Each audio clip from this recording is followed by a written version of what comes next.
everyone. Yo, I have such deja vu, right? I was in a class similar to this, but a really, really long time ago. I know I look about 28, but I'm no longer 28, so. And I used to be the kid that sat here, right? I thought if I heard the lecture first, then I'm going to do the best in the class. So I'm just, no judgment for the people sitting at the back there. Alrighty. So I'm Chantal. I live in Cape Town in South Africa. This is my favorite island in the whole world. When I come here, I feel like I had a past life here. So I said to Keshu, as soon as my kids finish school, this is where I think I'm going to live for the rest of my life. I also, the last time I was here, I went to a waterfall called, now my French is very broken, but it was called a blanc, which means like the blue waterfall. Have any of you been to a blanc? Raise your hand if you've been. Oh my word, the rest of you, get a life, right? You need to go to that waterfall. It is the most beautiful place that I've ever been. You know what? My ashes will be strewn there when I die. All right. So quickly, I want to make. How much time do I have? Kesha, will you keep time for me? Because you know my shortest lecture is like. Minutes from now. Oh my word! My shortest lecture is like 4 hours. So I'll put a rush on this. But I want to make sure that I make the best of your time, right? Because your time is your most precious resource, and most of us don't know how long we've got, right? So I want to make sure that this is an impactful 45 minutes. By the time you leave here, I want to make sure that I've given you a perspective that you didn't have before.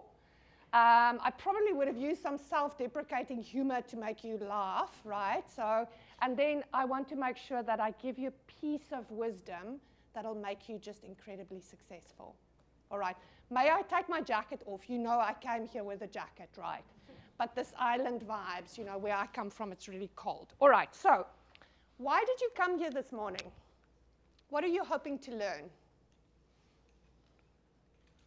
I'm going to look at the noisy guys, right? Because they're going to save me from the 6-second uncomfortable silence. Okay, why did you come this morning?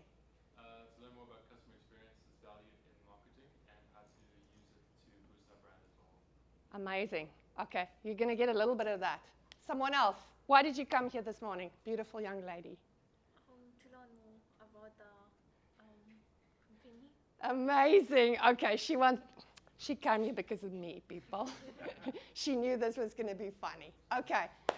Who is starting work in the next year? Who hopes to get a job in the next year? All of you. Okay, except the ones that will not pass. Okay. Okay.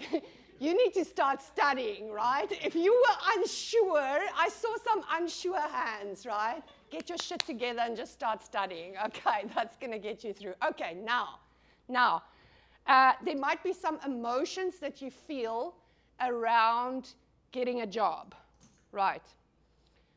Who feels excited? Okay, I see a few hands.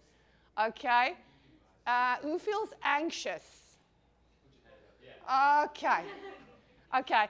I did see different hands, but I also saw the same hands. Okay, so I'm going to teach you something about those two emotions. Excited and anxious, each emotion has a vibration.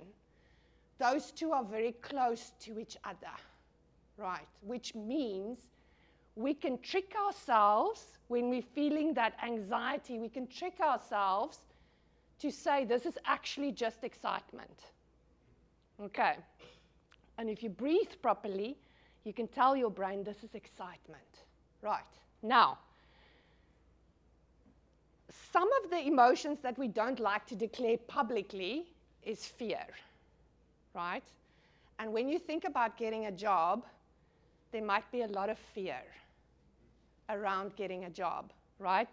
And the things that you might be afraid of, and may I speak frankly, right? We can make this like a really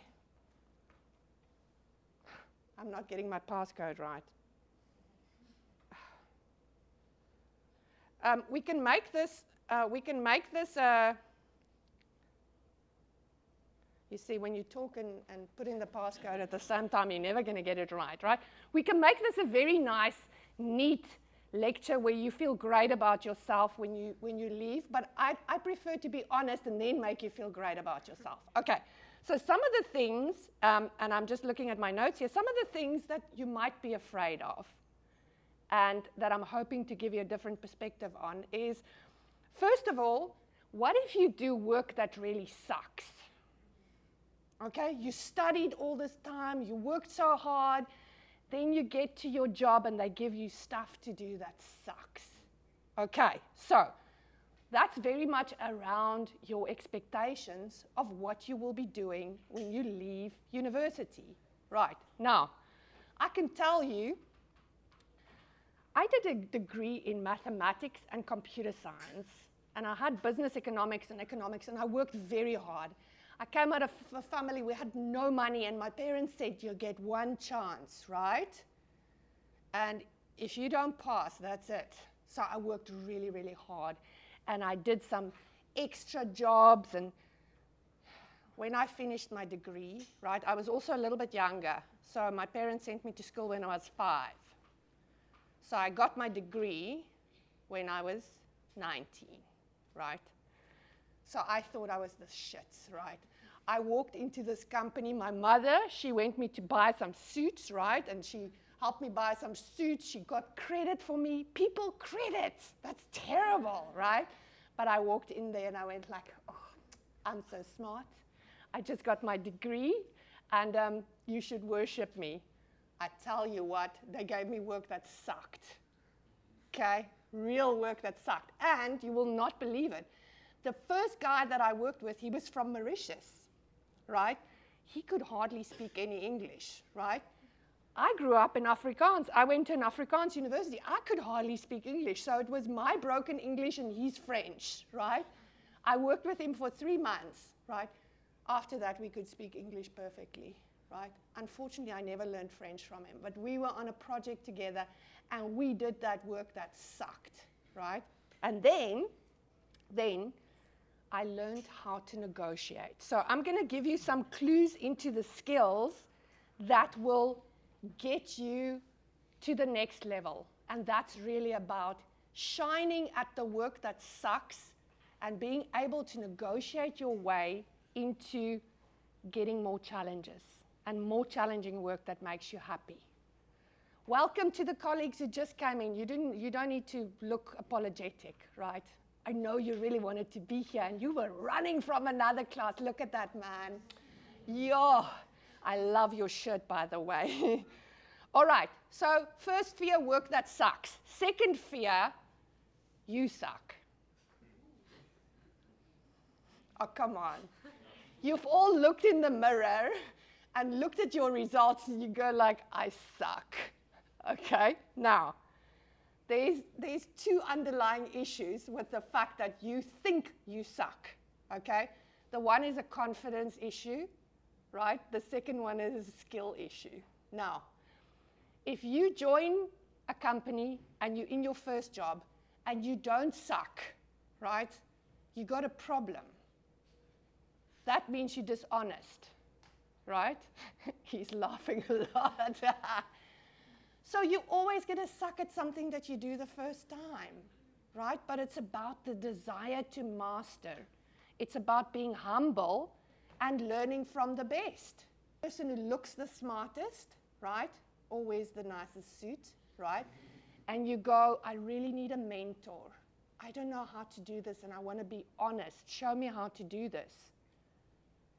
And if that's too much for you, there's YouTube, right? You just go and fucking Google whatever you need to know and you'll find it.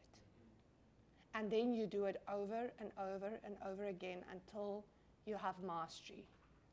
The only person that you need to answer to in your job is yourself, right? You're going to have a boss and you're going to have a supervisor, but if you can stand and look at yourself in the mirror every day and say, I did a great job. I did my best today. I sucked, but I did my best, right? That's the way to do it. All right, you happy with that? Okay, so we have covered. Now we're going to get to the mother of all, okay? So we've dealt with work that sucks. We've dealt, you suck. The third biggest fear is that people think you suck. Okay, that's the biggest one that we're probably, I'm most afraid that people are going to think I really suck. Okay, now, this is a very primitive fear, right? And you have very little control over this fear. Tell me quickly, if you look at all living beings, right? Why do you think we as humans, we don't have teeth, we can't run very fast, and we have very little defense mechanisms if we exclude weapons and knives and shit like that? Okay, why are we still alive in the whole animal kingdom? Why do you think we survived? Because of our brains. Because of our brains. I like that. I want some more. Why do you think we survived? We adapt. I like that. Not the biggest reason yet. Please tell me. We innovate. I love that. Not the biggest reason yet. We grow. I like that. We're competitive. Yeah, sometimes that's our downfall. Well, we doubt ourselves, but animals don't. Okay, I like that. You want to know the biggest reason why we survived? Because we move in groups. We move in tribes. If we did not form groups, we would not have had a snowball's chance in hell of surviving. Right. A human by themselves in the wild with wild animals around, very unlikely that we will survive. But if we're in a group of 5, right, we can use the innovation. It's very hard to be innovative by yourself, right? It's very hard to grow by yourself.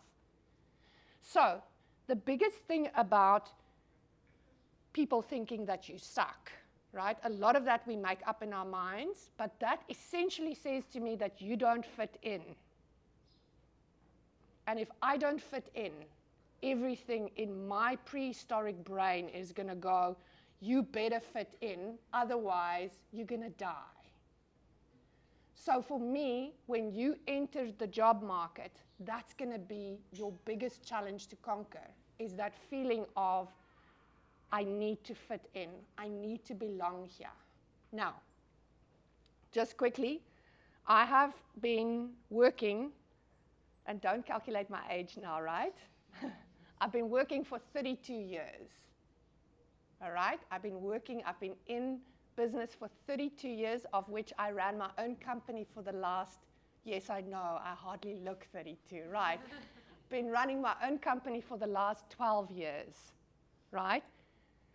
Corporate life is hard for all the reasons. We're competitive, right?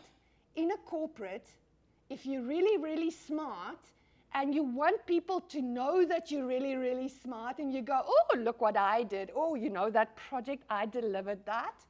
What's going to happen? People are not going to like you, right? So there's this thin balance between being yourself and being what people want you to be, right? I'm not saying be small, right? I'm not saying act small, because I've tried that and that sucks too, right? But I'm saying learning how to be a great team player is going to be by far your most powerful skill. And I'm going to teach you the skills. I'm going to give you like all the things. I mean, I did some terrible things in the last 32 years that I don't want, mistakes that I don't want you to repeat. So I'm going to give you the highlights of what I think made me successful and continues to make me successful. All right, so your first really important skill is around building relationships, building trust, right? Communicating with people, and I'm going to give you some real good steps here. Charisma. You know the word charisma? Who can tell me what charisma means for you? The way you act, the way you present yourself. Okay, and if someone's charismatic, how will they present themselves? Confident in themselves. Confident, right? Do you think I'm charismatic? Yes. Okay, what am I doing that you think makes me charismatic? Confident in what you say. Okay, Self-deprecation. that is one of the characteristics of someone that is charismatic, right? They will make jokes around themselves. Because you know what? People don't like perfect people, right? If I come in here and I go, oh, my degree in computer science and mathematics, you go, oh, fuck, I'm so much more stupid than her. I am so way below her. I'm not going to talk to her, right? Oh, am I allowed to swear? Oh. Okay, it's too late. It's too late. People, if you don't like cursing, then bleep me out, okay? Will you be my bleep lady? Okay, so every time I curse, you go bleep. Okay, and then it's done. Okay. There's, in any case, an age restriction on my lectures. All right, so, hello, my darling. Welcome, welcome, welcome. Have a seat. Okay, so these are skills that you can practice. Right. I'm going to quickly show you another thing before we get to the human needs. I'm going to show you another thing. People that are charismatic typically do not have their hands behind their back, okay? People that are charismatic, they talk like this, right? You can see their hands. What happens in your brain when I show you my hands, you know my intention, right? This is, we have not evolved enough. If my hands are behind my back, you're wondering, is she holding a weapon? Is she dangerous? What the fuck is she doing with her hands behind her back without your brain even thinking about it, right? The other thing charismatic people do is they touch people, right? They will go, I ran through the airport 3 days ago, right? And I just high-fived strangers. You know what happened? Like people that work at the airport, I didn't do it with other travelers, but people that work at the, do you know how much a person that works at the airport, do you know how much their life sucks? Right? Their life sucks.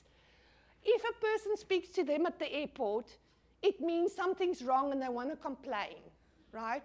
So eventually, I was walking and high-fiving and I looked back and 7 people were watching me like I'm a crazy person, right? But they were laughing. It's probably the only time they laughed.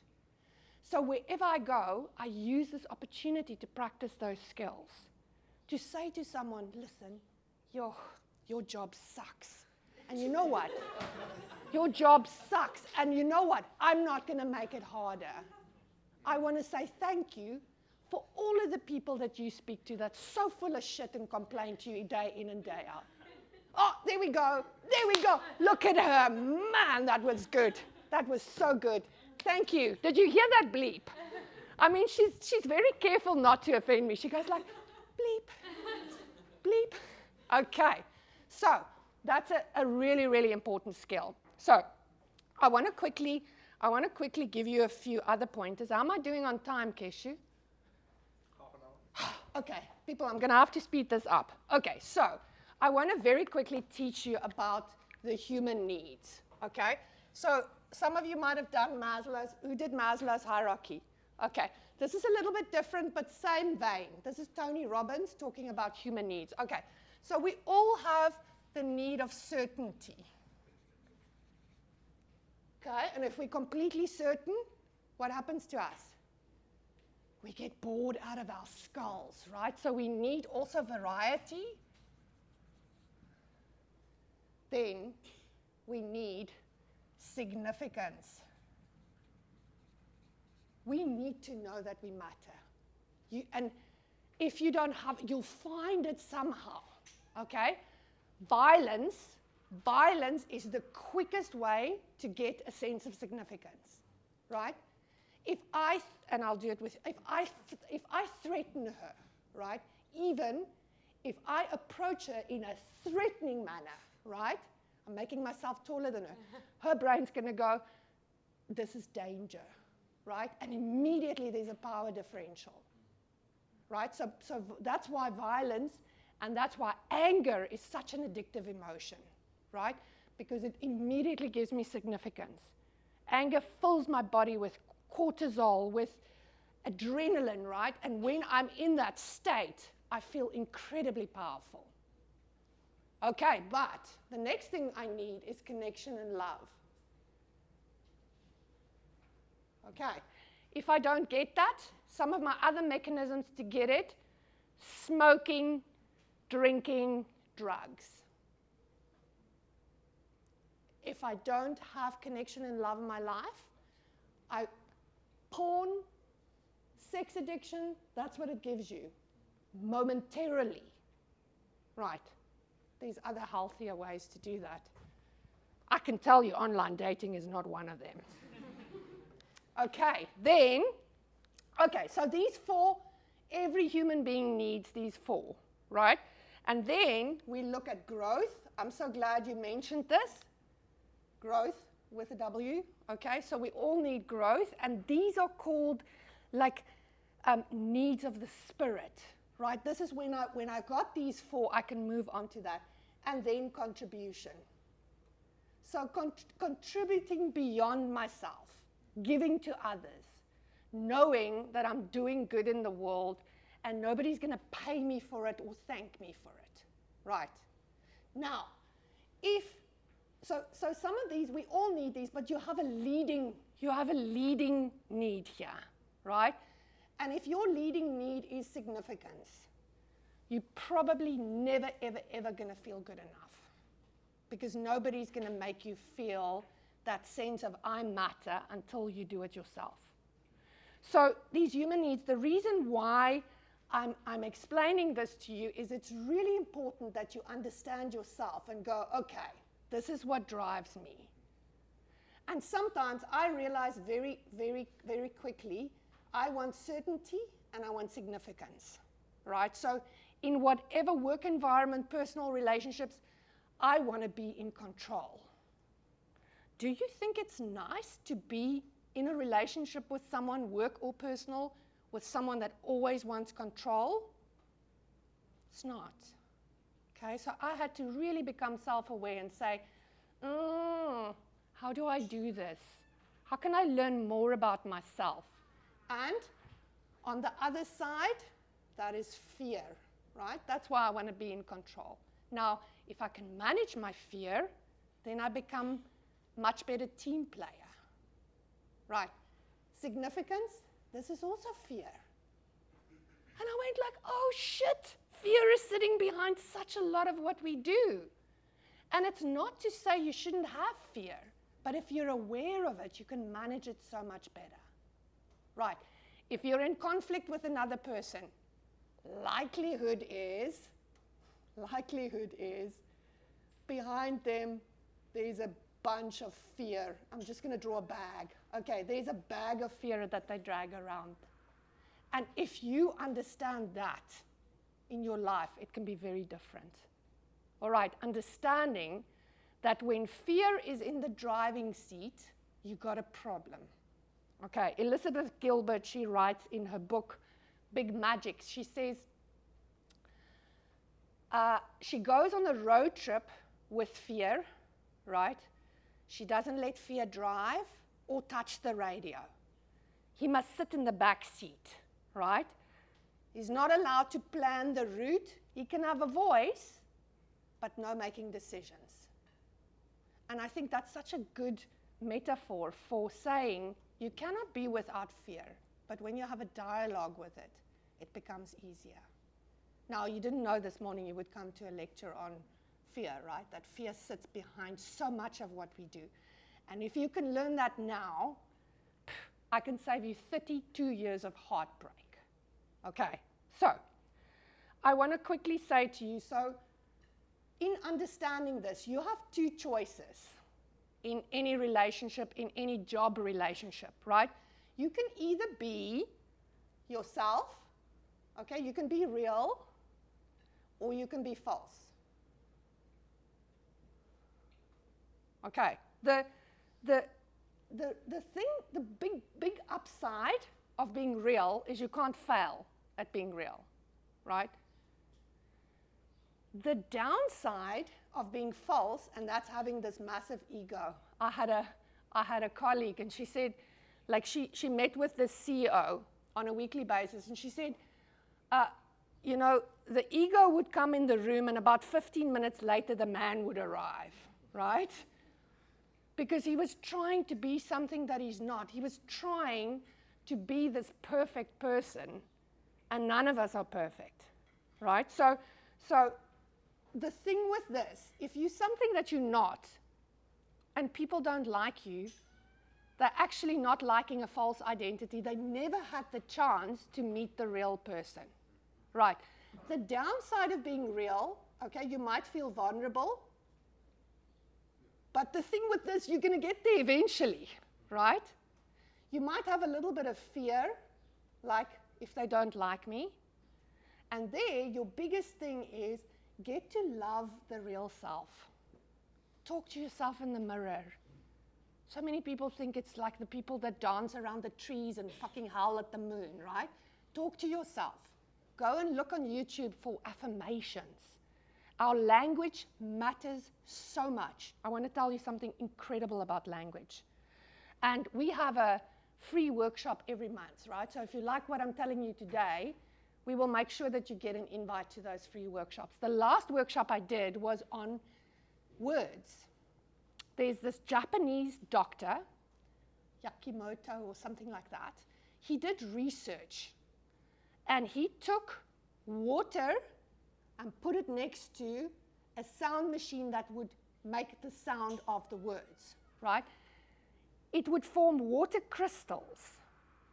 And when the sound was love, each word has a vibration, it would make the most beautiful water crystals. If the word was peace, it would make this beautiful water crystal, right? If it was anger, hate, the water would turn into chaos. You can go and check his work on YouTube. It was phenomenal, right? So the words we say to ourselves really, really matter. I realized about 2 months ago, I love music. I love food first, and then music, and then my children, okay? I have teenagers. People. Okay. So when I shower in the mornings, I play the music so loud, I'm just waiting for the police to arrive, right? And I realized I'm playing myself really crappy music. It's all about heartbreak and cheating. There's this one song like, my heart is a ghost town, dun, dun. You know, I'm going like, what the fuck? I don't want my heart to be a ghost town.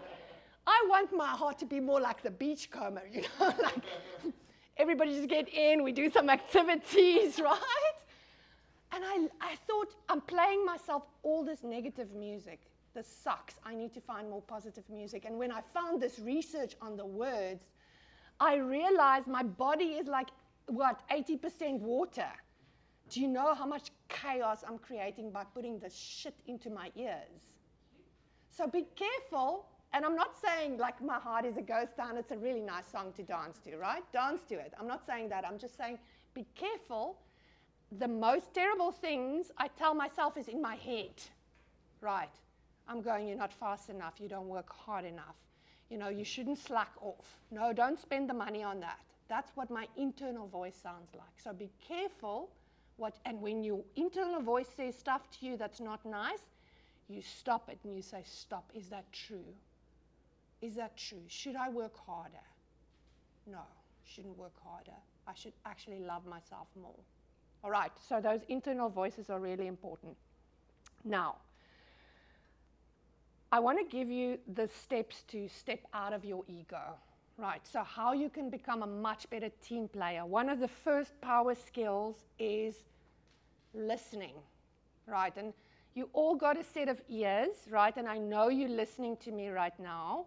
And the reason that I know you're listening to me is you're nodding, you're keeping eye contact with me. If I see someone on their phone, and I'm not judging any of you, right? If I see you on your phone, I know that there's a priority issue that's more important, right? Or they're making notes. She's making notes. Okay, she goes like, no, I'm making notes, right? Okay, but I want you to listen very differently to people.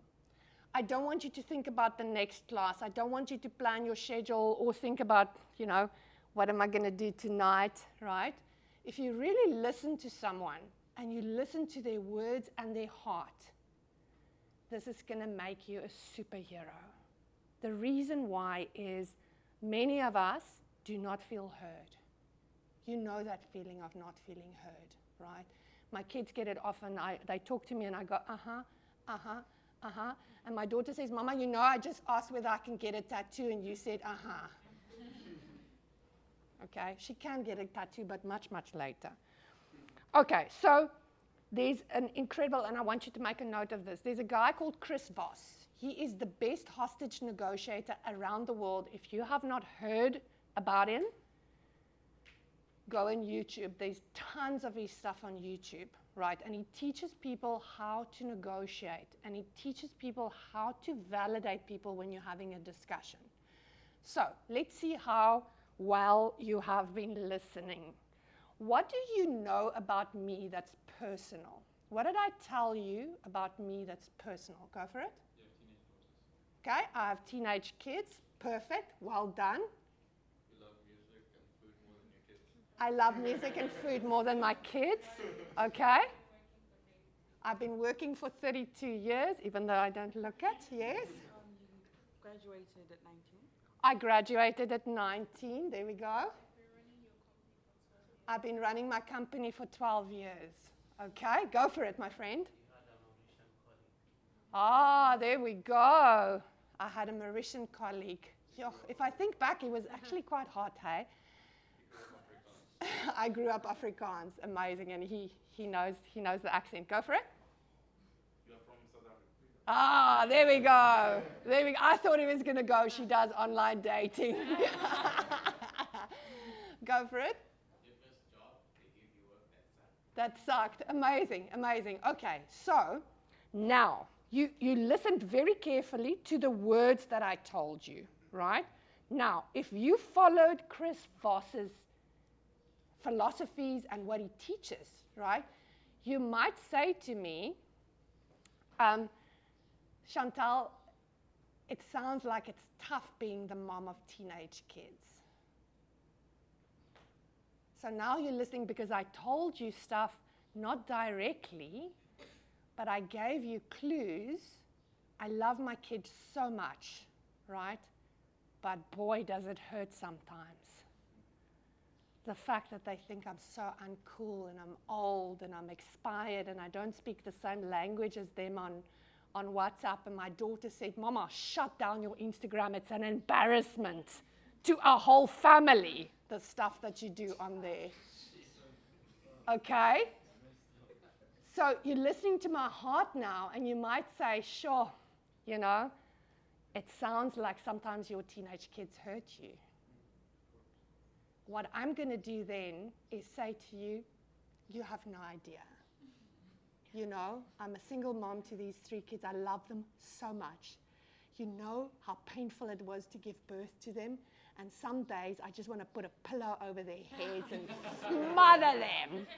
I have said to them, I brought you into this life for 18 hours without an epidural. I will fucking take you out if I have to. Okay, so that is super listening, right? Because I gave you some data.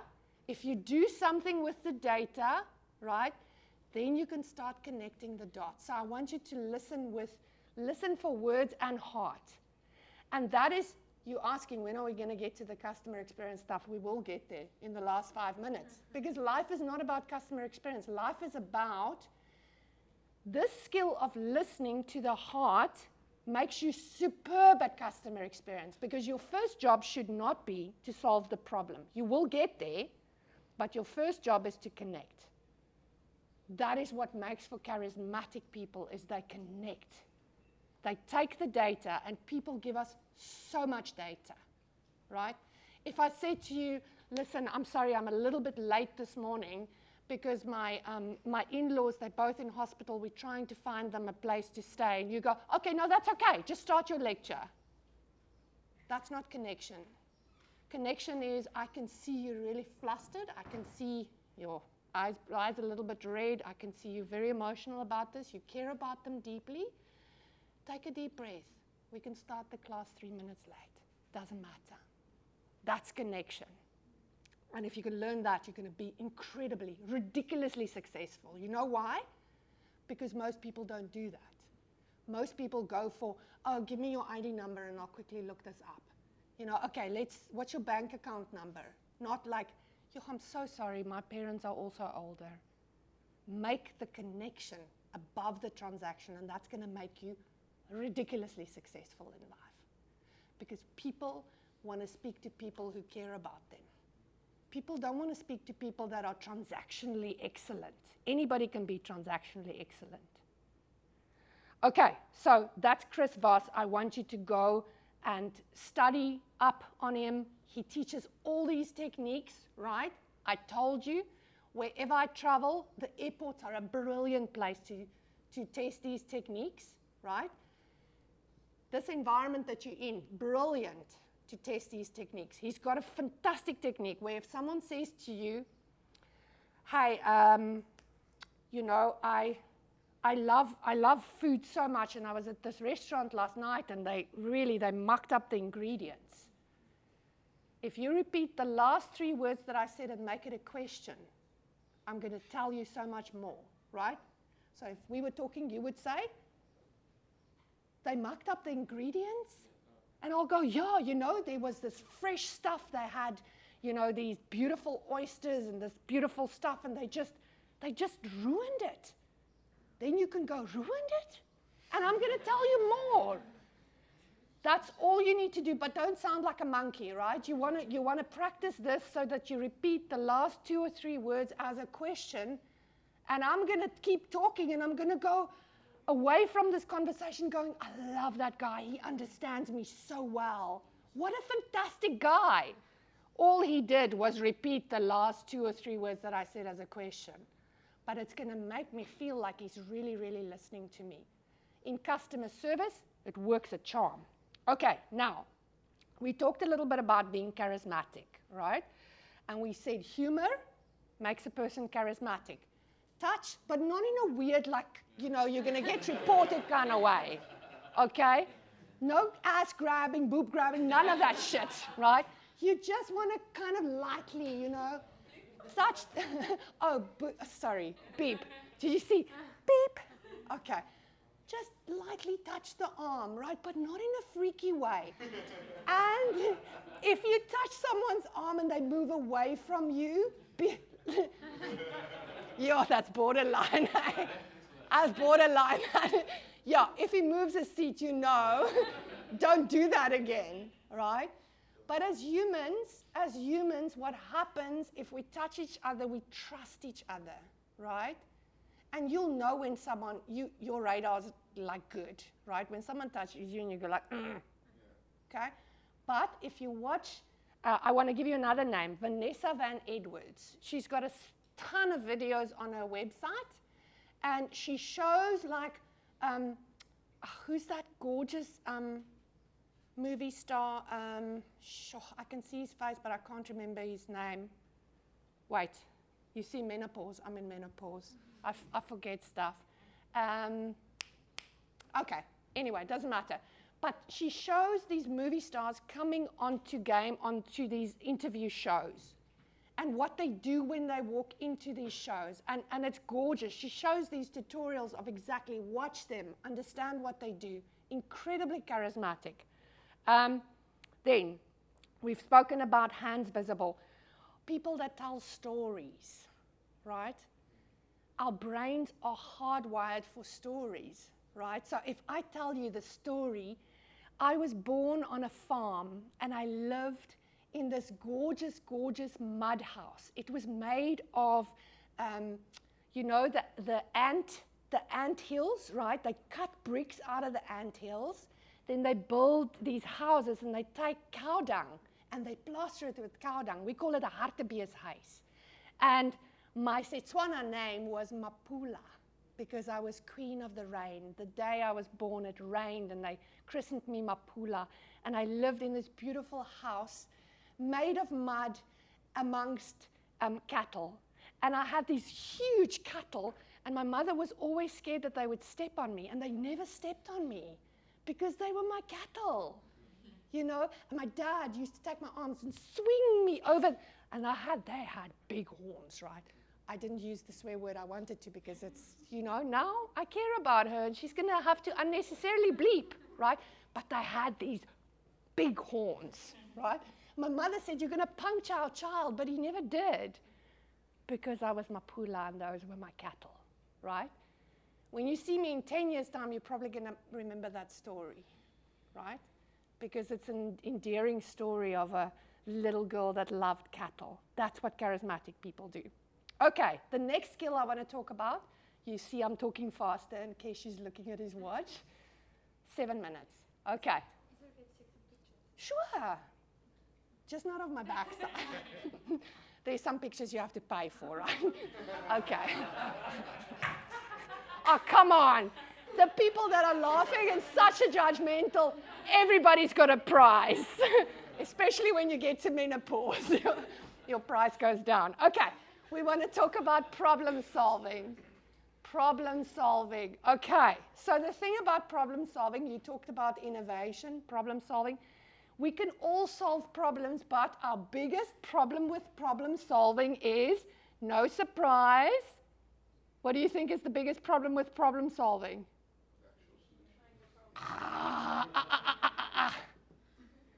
That sits behind so many of our issues, right? So the thing with problem solving, you get taught in university, not this university, that there's one right answer, right? This university tells you there's many right answers, right? Okay? So the issue with problem solving is if you put your fear aside and you put yourselves in the shoes of the person you are solving problems for, you look at the world from their perspective and you generate as many ridiculous solutions, then you can solve problems just amazingly. Right, so when you join your first job next year, you're going to have a boss, right? And your job is not to look good. Your job is to solve problems for your boss.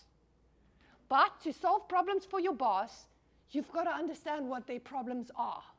And typically, they're not going to come to a junior and go, ooh, let me just spill the beans. I've got 10 massive problems here, and I'm going to tell you all about it and look stupid. Okay, so they're not going to tell you what their problems are because they want to look smart. And they are most likely sitting there because 80% of people that you're going to find in business sits there. They're not themselves. They're not their real identity because they're too scared to be their real identity. Now, if you are 20% of people who have their real identity and say, listen, hey, surprise, I'm not perfect, but you know what, I'm going to give it my best shot, then you differentiate yourself. Okay, so you want to generate solutions for your boss, but you've got to build a relationship to understand what are the things that give them pain. And if you practice Chris Voss's methods, I suggest practicing it now already, right? So by the time you have a boss, you're really skilled at this, okay? Because you want them to share what their problems are. Now, a fantastic technique, and many people don't know this. To get to the best solution, you've got to generate the worst solutions, and I want to quickly tell you a story. So this is a great example of a project that I heard about through a colleague of mine. You know, human trafficking is real, right? And when I hear about human trafficking, I can tell you, on the anxiety scale, I have a 13-year-old daughter, right? And I will kill for her. And this project was about making parents much more aware of human trafficking. And they struggled. And they came up with the worst idea. They run this workshop called The Worst Idea Possible, right? And what they did is they printed T-shirts as the worst idea. They printed T-shirts with a price on. And they sent the kids home to their parents with this T-shirt with the price on, saying, this is what your child will be sold for on the market. if they are trafficked? People, whew, it's a terrible idea, but it hits home, right? If I see $10,000 on my daughter's chest, will I start behaving slightly differently? Absolutely. Will I think it's real? Absolutely. Okay, so sometimes going for the worst idea. Then I have 2 more thoughts that I want to share with you. So I teach customer experience. Who in this class is in our Brand Warrior program? I'm sorry, but I've seen you this big on Zoom. You are. Look at, they're real people, Keshu. They look so great in real life. Okay, so I teach customer experience to people all over the world. We've got the Brand Warrior program. I just want to say thank you for saying yes. Thank you for taking the opportunity to grow yourself. And you've had but 1 session. You're having another one on Thursday, right? I'm with other clients, but you're going to be with that Brand Love team. And if you're wondering, what the fuck are they doing? What are they doing, right? Kesh and I have been talking about the Brand Warrior program for next year, and we'll do another intake for next year. So you want to follow me on social media. Obviously, Instagram is really uncool. But if you hit me up on LinkedIn, then follow us, and you'll know when we have another program. But just quickly talking about the 2 things about customer experience that I want you to know and to use in your day-to-day life. So what we often don't do is we don't think about our own identity as, I'm a person and I'm going to go out in the world today and I'm going to evoke emotions in other people. Okay, now quick thing about emotions. We said they all have a vibration, right? If I look at shame is by far the lowest emotion, right? A little bit up from that is anxiety, and then I've got fear, okay? And my top emotion is joy, okay? So all of them have a vibration. There's something called mirror neurons, right? So if I come in here, and let's say my kids pissed me off, right? Because that happens, that's quite a frequent occurrence. I come in here and I'm angry, and the next person that's on their phone, I just lose it. I go, you put your fucking phone away. We're in a class here, man. Bleep, okay?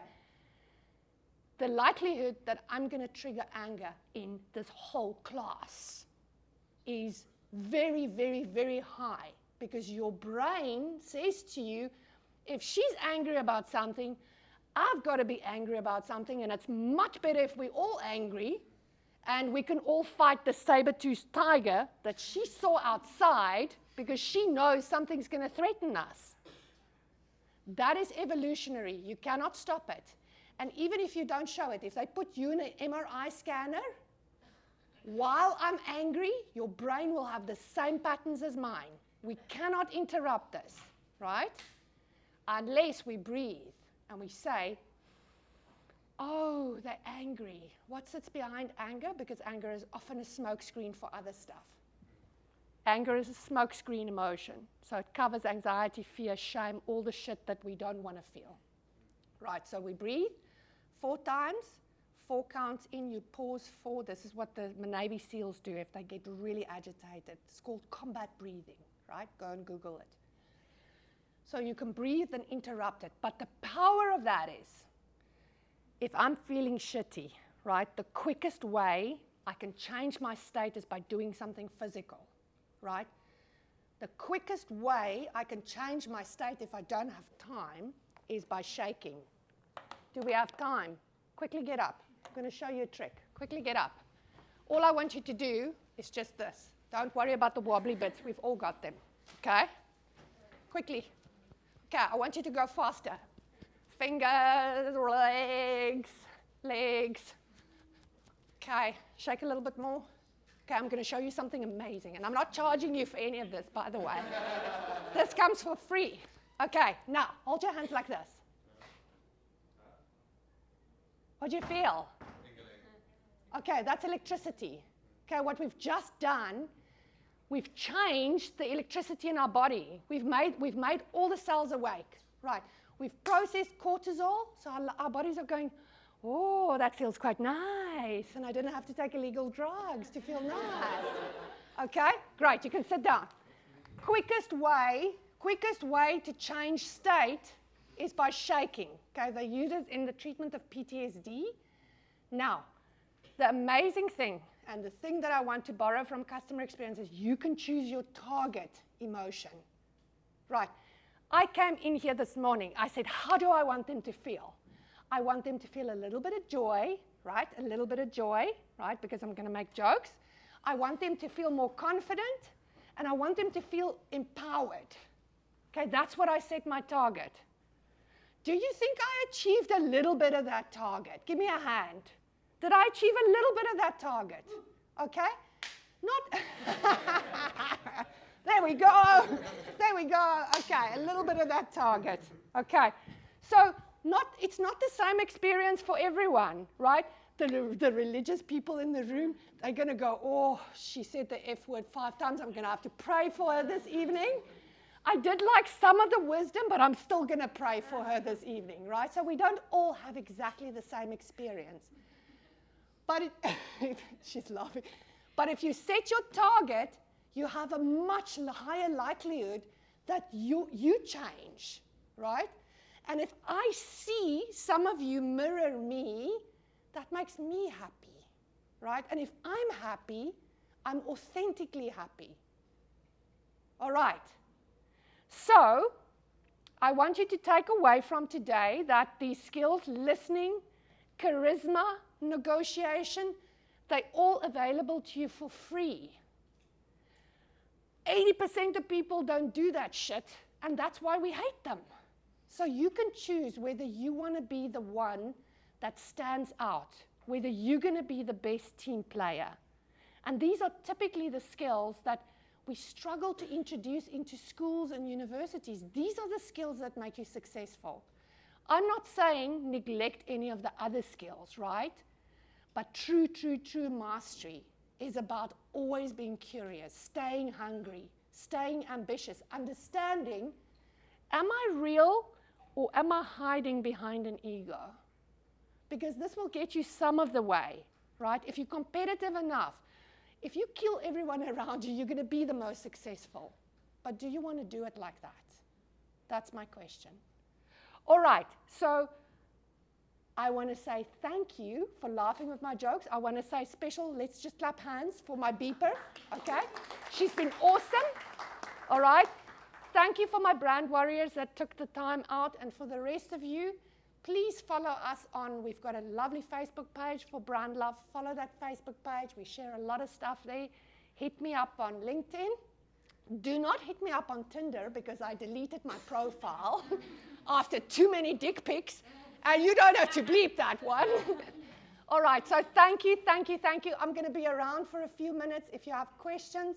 Any questions now? I know there's people peeking at the door. I think they want us out. No, actually, we're serving refreshments at the back. Oh, refreshments, people. There's refreshments at the back. All right, anyone with a question? Go for it. What is your surname?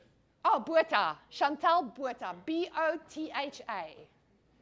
And on Instagram, I'm the Chantal Botha.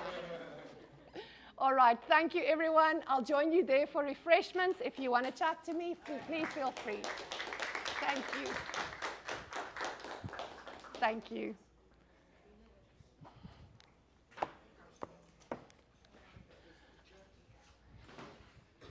I know this pen does not belong to the room. Thank you so much.